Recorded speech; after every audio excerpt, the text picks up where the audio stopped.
ಕಾರಣದಿಂದ ನಿನ್ನ ಮನ ಘಾಸಿ ಹೊಂದಿದೆ ಅಂತ ಆದರೆ ಕುಳಿತು ನಾರಾಯಣ ನಾಮಸ್ಮರಣೆಯನ್ನು ಮಾಡು. ನಿನ್ನ ಮನಸ್ಸನ್ನು ಸ್ಥಿರವಾಗಿ, ಧೈರ್ಯವಾಗಿ, ಧೃತವಾಗಿ ಉಳಿಸಿಕೊ. ಆಗ ನಿನಗೆ ಮನಸ್ಸಿಗೆ ಒದಗಿದಂತಹ ಆಘಾತಗಳೆಲ್ಲ ಪರಿಹಾರವಾಗ್ತದೆ. ಕುಳಿತುಕೊಳ್ಳೇ ಮನೋಹರ. ಜೊತೆಯಲ್ಲೇ ಕುಳಿತುಕೊಳ್ಬೇಕು ಅಂತ ನನಗೆ ಮನಸ್ಸುಂಟು. ಆದರೆ ಅಲ್ಲ ಸ್ವಾಮಿ. ಓ ಮನೋಹರ, Oh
ಶ್ರೀಗಂಧ.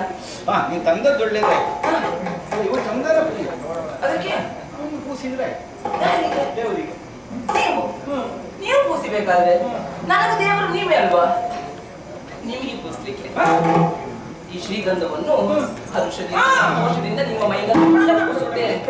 ಆದಿತ್ಯ ಕೂಸಿದ ಮೇಲೆ ನಿಮ್ಮ ಮೈಯನ್ನು ಪರಿಮಳ ಆಗ್ತದಪ್ಪ. ನಿಮ್ಮ ದೇಹಕ್ಕೇನು ತಂಪಾಗ್ತದೆ. ನನಗೂ ಆಗ್ಬೇಕಲ್ಲ. ಅಲ್ಲ, ಈಗ ನೀನು ಹೇಳಿದ್ದು ಮನ್ಮಥನ ಬಾಣದಿಂದ ನಿನ್ನ ಶರೀರಕ್ಕೆ ಬಿಸಿ ಏರಿದೆ ಅಂತ. ಹೌದು. ನೀನಿಗೆ ಬಿಸಿ ಏರಿದ್ದಕ್ಕೆ ನನಗೆ ತಪ್ಪು ಮಾಡಿ ಅಲ್ಲೇ ಇರುವುದು. ಅಷ್ಟೆಲ್ಲ ಬೇಡ. ನಾವು ಮುಂದಿನ ಆಲೋಚನೆ ಮಾಡಿ ಮಾತಾಡಿದ್ದು ನಾನು. ಎಲ್ಲ ಸುಖದ ಅನುಭವ ಇಲ್ಲ, ಹಾಗಾಗಿ ಮತ್ತೆ ಮಾತಾಡುದು. ಈಗ ನಿಮ್ಮ ದೇಹಕ್ಕೆ ನಾವು ಇದನ್ನೆಲ್ಲ ಲೋಕ ನುಡಿಯಲ್ಲಿ ಒಂದು ಮಾತು ಉಂಟು. ಎಮ್ಮೆಗೆ ಜ್ವರ ಬಂದರೆ ಎತ್ತಿಗೆ ಬೆಲೆ. ಹಾಗಲ್ಲ, ಈಗ ಹೌದು ಹಾಗೆ ಆಗ್ತಕ್ಕಂಥ ಹಾಗೆ ಇಲ್ಲ ಆಗುವುದು ಹಾಗೆ. ನೋಡಿ, ನಾನು ಶ್ರೀಗಂಧವನ್ನು ನಿಮ್ಮ ಮೈ ತುಂಬಾ ಪುಸ್ತೇನೆ, ಹಚ್ಚುತ್ತೇನೆ. ಹೌದಾ? ಈಗ ದೇಹ ಬಿಸಿಯಾದದ್ದು ಯಾರಿಗೆ? ನಿಮಗೆ. ನೀವು ಹತ್ತಿರ ಬಂದು ನಿಮ್ಮೆರಡು ತೋಳುಗಳಿಂದ ಒಮ್ಮೆ ನನ್ನನ್ನು ಮುತ್ತಾಡಿದಾಗ ನಿಮ್ಮ ದೇಹದಲ್ಲಿರುವುದೆಲ್ಲ ನನ್ನ ದೇಹದಲ್ಲಿ ಅಂಟಿಕೊಳ್ತದೆ. ಆವಾಗ ತಂಪು ನನಗಾಗುವುದಿಲ್ವಾ? ನೋಡಿ, ಅಷ್ಟು ಮಾತ್ರ. ತಾಂಬೂಲ ತಿನ್ನುವುದು ಬಿಟ್ಟಿದ್ದೇನೆ. ಎಷ್ಟು ಬಾರಿ ಬಿಟ್ಟಿದ್ದೀರಿ? ಹಾಗಲ್ಲ, ಹಿಂದೆ ಬಿಟ್ಟಿದ್ದೇನೆ. ಅದೇ ನಿನ್ನೆ ದಶಮಿ. ಇವತ್ತು ಬೇಕು, ನೀವು ತಿನ್ಬೇಕು. ಇದು ಸವಿತಾಂಬೂಲ. ಈ ಸವಿತಾಂಬೂಲ ಗೊತ್ತಿಲ್ಲ ನಿಮಗೆ? ಹೆಂಡತಿಯಾದವಳು ಗಂಡನಿಗೆ ಎಷ್ಟು ಪ್ರಮಾಣದ ಏನೆಲ್ಲ ಬೇಕು ಎನ್ನುವುದಾಗಿ ತಾಂಬೂಲವನ್ನು ಸಿದ್ಧಗೊಳಿಸಿ ಅದನ್ನು ಹೀಗೆ ಮಡಚಿ ಹೀಗೆ ಹಿಡಿದುಕೊಂಡು ಗಂಡನ ಬಾಯಿಗೆ ಹೀಗೆ ಕೊಡಬೇಕು. ಅಯ್ಯೋ, ನನಗೆ ವಿಡಿಯೋ ತಿನ್ನುವುದು ಹೇಗೆ ಅಂತ ನೀ ಹೇಳಿಕೊಟ್ಟಾಗುತ್ತೆ. ಆಗಲ್ಲ, ಅದು ಸವಿತಾಂಬೂಲ ಹಾಗೆ. ಮೊನ್ನೆ ನಾನೇ ಕೇಳಿದೆ ಕೊಡ್ತಿರ್ಲಿಲ್ಲ ನಿನ್ನತ್ರ. ಇವತ್ತು ಮಾತ್ರ ಬೇಡ. ಬೇಕು ಬೇಕು ಬೇಕು. ನೋಡಿ, ಇದನ್ನೆಲ್ಲ ಹಿಡಿದುಕೊಂಡು ಬಂದಿದ್ದೇನೆ. ಇದನ್ನೆಲ್ಲ ಮೈಗೆ ಕುಸಿಸ್ತೇನೆ. ಇದನ್ನೆಲ್ಲ ಹಿಡಿದುಕೊಂಡು ನಾವು ಇಲ್ಲ ಅಲ್ಲಿ ಕೊಡೋಣ.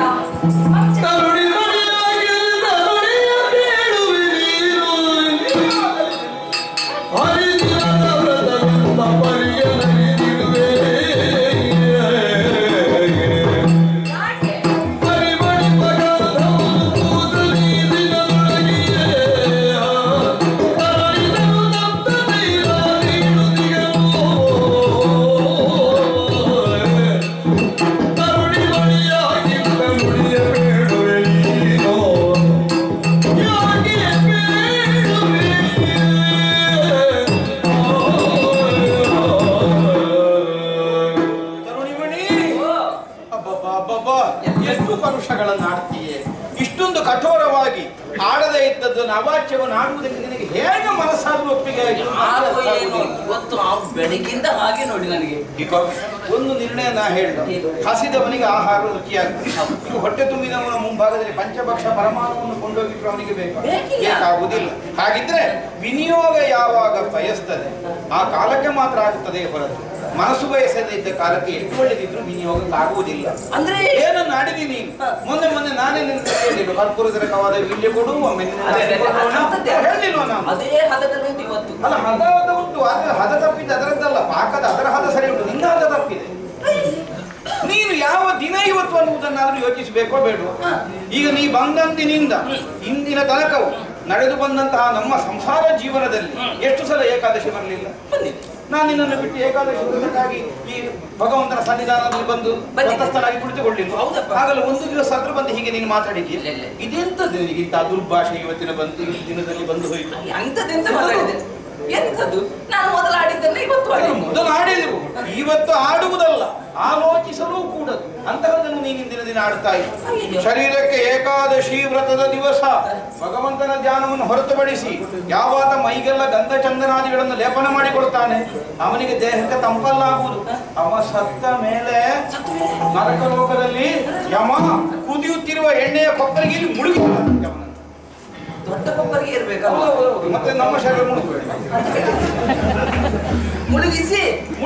ಮುಳುಗಿಸ್ತಾನೆ ಅಂತ ಶಿಕ್ಷೆ ಅಂತ ಅದು. ಏಕಾದಶಿ ದಿವಸ ಯಾರು ಆಹಾರವನ್ನು ಉಣ್ಣುತ್ತಾರೆ ಅಂತವರ ಮುಖದ ಮೇಲೆ ಕ್ರಿಮಿಗಳನ್ನು ಸುರಿಸ್ತಾರೆ. ಸತ್ತ ಮೇಲೆ ಯಾವನು ತಾಂಬೂಲ ಚರ್ವಣವನ್ನು ಮಾಡ್ತಾನೆ ಏಕಾದಶಿ ದಿವಸ ಅವನ ನಾಲಿಗೆಯನ್ನೇ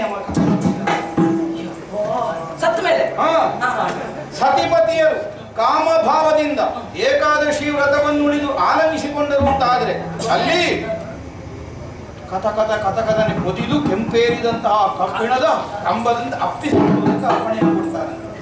ಅಂಬಿನ ಪಕ್ಕದ ಅರಕ ಕಳಿಸ್ತಾರೆ. ಪರೋಕ್ಷ ಜ್ಞಾನ ಆದಲೇ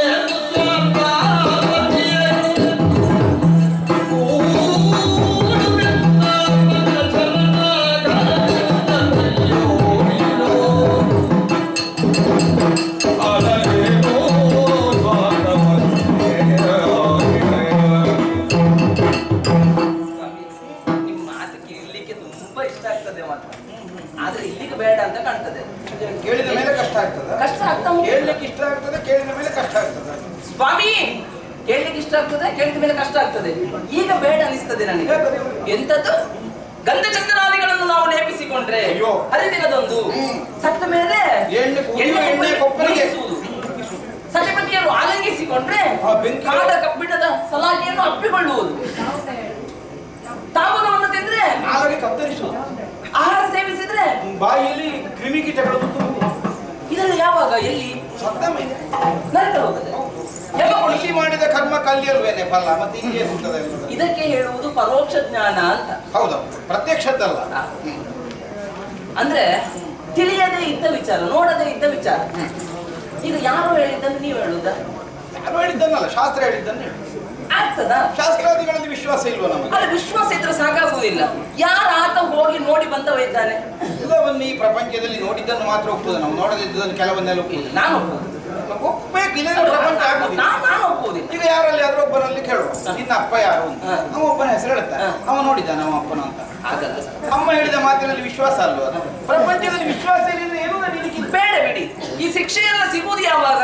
ಸತ್ತ ಮೇಲೆ. ಸತ್ತ ಮೇಲೆ. ಹೌದು. ಸತ್ತ ಮೇಲೆ ನಮಗೆ ಯಾವ ಶಿಕ್ಷೆಯನ್ನು ಕೊಟ್ಟರು ನಮ್ಮ ದೇಹಕ್ಕೆ ನೋವು ಆಗ್ತದ? ನಮ್ಮ ದೇಹಕ್ಕಲ್ಲದ ಮತ್ತೆ ಯಾರಿಗಾಗುದು? ಈ ದೇಹಕ್ಕಲ್ಲ, ನಮಗಾಗ ಹೊಂದಿದಂತಹ ತೈಜಸ ದೇಹಕ್ಕೆ, ಅಲ್ಲಿ ತೇಜ ರೂಪದಿಂದ ಒಂದು ದೇಹ ಸಿದ್ಧವಾಗುತ್ತೆ. ಅದರ ಅನುಭವ ಎಲ್ಲ ಒದಗಿ ಬರ್ತದೆ. ಇಲ್ಲ ಸರ್, ದೇಹ ನಮಗಿರುವುದು ಯಾಕೆ? ಆ ದೇಹದೊಳಗಿರುವ ಆತ್ಮವನ್ನು ಉದ್ಧಾರದತ್ತ ಕೊಂಡೊಯ್ಯುವುದಕ್ಕಾಗಿ ನಮಗೆ ದೇಹ ಅನ್ನುವುದು ಮಾಧ್ಯಮ. ಸರಿ. ನಾವು ಅಲ್ಲದೇ ಇದ್ದದ್ದನ್ನು ಹರಿದಿನದಲ್ಲಿ ಆಚರಿಸಿದರೆ ಅದರ ಮೂಲಕವಾಗಿ ಅವನತಿಯನ್ನು ಕಾಣುತ್ತೇವೆ. ನನಗೆ ಹಾಗಾಗುವುದಿಲ್ಲ. ನನಗೆ ಈಗ ಹಸಿವೆ ಆಗ್ತದೆ. ಈಗ ಹಸಿವೆ ಆದಾಗಲೇ ಊಟ ಮಾಡಬೇಕು ಬಿಟ್ರೆ ಎಷ್ಟೋ ಹೊತ್ತಾದ ಮೇಲೆ ಊಟ ಮಾಡಿದ್ರೆ ಆಗ್ತದ? ಆಗ್ತದೆ. ಆದ್ರೆ ಒಂದುಂಟು, ಹಸಿವೆ ಆಗುವಾಗಲೂ ಸರಿಯಾಗಿ ಆಹಾರ ಸಿಗಲಿಲ್ಲ ಅಂತಂದ್ರೆ ಮತ್ತೆ ಸ್ವಲ್ಪ ಹೊತ್ತಿಗೆ ಹಸಿವೆಯೇ ಸತ್ತೋಗುದು. ನೀವು ಸ್ವಲ್ಪ ಇದೆ ಅದು ನಿಮ್ಮನ್ನುಂಟು, ಅದನ್ನು ಬಡಿಸಬೇಕಾದವನು ನೀವು. ಹಾಗಾಗಿ ನೀವು ಮನಸ್ಸು ಮಾಡಬೇಕು. ಬರೀ ಸ್ವಾರ್ಥದ ಬಗ್ಗೆ ಆಲೋಚನೆ ಮಾಡುವುದಲ್ಲ ನೀವೀಗ. ನೋಡಿ, ನಾನು ಯಾವತ್ತಾದ್ರೂ ಕೇಳಿದ್ದೇನೆ, ಹೀಗೆ ಕೇಳಿದ್ದೇನಾ? ಹತ್ತಿರದಲ್ಲೂ ಈಗ ದೇವಗುಡಿಗೆ ಬಂದಿದ್ದೇನಾ? ಬರ್ಲಿಲ್ಲ. ನಾನು ಮೊದಲೇ ನಾವು ಕರೆತರುವಾಗ ನಾನು ಹೇಳಿದ್ದೇನೆ, ನನಗೆ ಎಷ್ಟೊತ್ತಿಗೆ ಮನಸ್ಸಾಗ್ತದೆ ಅಂತ ಹೇಳಲಿಕ್ಕಾಗುದಿಲ್ಲ. ಇಲ್ಲೇ ಹಾಗಲ್ಲ ಗೊತ್ತುಂಟಾ? ಹಾಗಾಗಿ ನನಗೆ ಈಗ ಮನಸ್ಸಾಗಿದೆ. ಈಗ ನಾನು ಈ ಬಾಧೆ ಒಳಗಾದವಳು. ನೋಡಿ, ನೀನೇನೋ ಕೇಳಬಹುದು, ಈ ಲೋಕದ ಋಣ ನಿನಗಿಲ್ಲ, ಸಂಬಂಧ ನಿನಗಿಲ್ಲ, ನಾನು ಉಂಟಲ್ಲ. ಅದಕ್ಕೆ ಸರಿಯಾಗಿ ಕಾಲವಲ್ಲಿದು ಸಚ್ಚಿದಾನಂದ ಮೂರ್ತಿಯ